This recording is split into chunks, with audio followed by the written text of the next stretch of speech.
O Mother Nui, stretch high above this valley. Your starry body is our glory. Then see the hawk of yonder Rahur quit, his fiery splendor, oh so mighty. He brings a light for all our weary souls. He makes the broken spirit whole.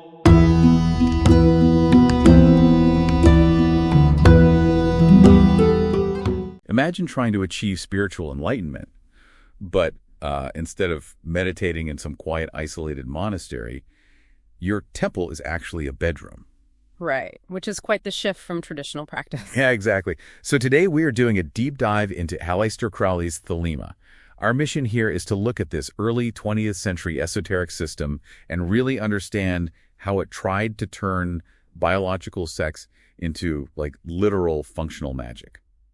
Okay, let's unpack this. Well, to grasp how this physiological magic was supposed to work, you first have to look at the theological timeline Crowley built. I mean, in 1904, he announced this fundamental shift in human existence. The end of the Aeon of Osiris. Exactly. He declared the end of the Aeon of Osiris, and it was a deeply patriarchal era, defined by self-sacrifice, submission to external gods, and the core belief that the physical body was just inherently sinful. Right, and he claimed we were entering the Aeon of Horus, which is an era defined by extreme individualism and discovering your inner divinity. I like to think of it kind of like a societal software update, or maybe flipping the polarity on a magnet. Oh, that's a really good way to put it. Yeah, because in the old era, the divine was up there and your body was down here, basically repelling each other. But Crowley flipped the magnet. He argued the divine is actually trapped inside the physical body itself. What's fascinating here is how he used the emerging field of 19th century sexology for this. They were just starting to link religious fervor with sexual energy, so he took those medical observations and built a philosophy of justification by sin. Meaning he was purposefully defying the rigid religious norms of his time to sort of democratize the divine. Yes, totally. He was arguing that every biological function of the body participates directly in the holy life. So if the body is suddenly a holy temple, how do you actually worship in it? Because he didn't just write theory, he created a highly specific physical system. He did. The actual mechanics are key here. The moment of orgasm is framed as samadhi, or the little death. The little death is the actual engine of the magic. Yeah, it's the core engine.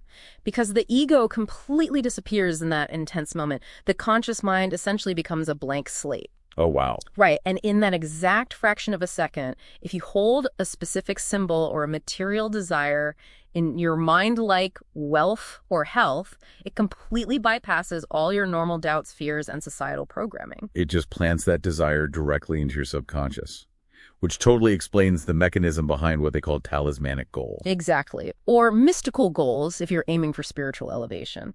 The sources outline specific degrees in the OTO for this practice. Right, the organizational vehicle for the system. Yeah, so there's the 8th degree for solo or autosexual practice, and the 9th degree for heterosexual practice. They use some heavy alchemical jargon here. The red lion and the white eagle, right? Yeah. Combining those to form an elixir of life. So to translate that for the listener, the red lion represents semen, the active, fiery energy. And the white eagle represents female fluids, which is the passive, watery energy. The idea was that combining these fundamental elemental forces creates a charged physical elixir. An elixir that carries the spiritual intent of the ritual. But here's where it gets really interesting. I have to play devil's advocate here. Go for it. Claiming that sex is a magical sacrament just sounds incredibly convenient for a guy living in the early 1900s. I mean, isn't this just a dressed-up excuse for hedonism? That is the exact trap many assume. But the sources emphasize that without strict yogic discipline, the ritual just becomes entirely empty and theatrical. So you can't just go through the motions. Not at all. The physiological energy is just a fuel source. If we connect this to the bigger picture, the ultimate goal is to discover and execute your true will. Your inherent divine purpose. Right. If you lack the intense mental focus built through years of meditation, you're really just generating massive amounts of energy without a target. And this disciplined energy isn't just directed outward. It gets physically internalized through deeply transgressive rituals, like take Liber V, where they reclaim the biblical mark of the beast. Yeah, instead of a symbol of moral compromise, they frame it as a symbol of absolute individual liberty. Which culminates in what's known as the cake of light. This is a literal Eucharist made of flour, honey, and, well, those actual bodily fluids we just talked about. Which they eat to symbolically consume the universe. It's intense. It really is.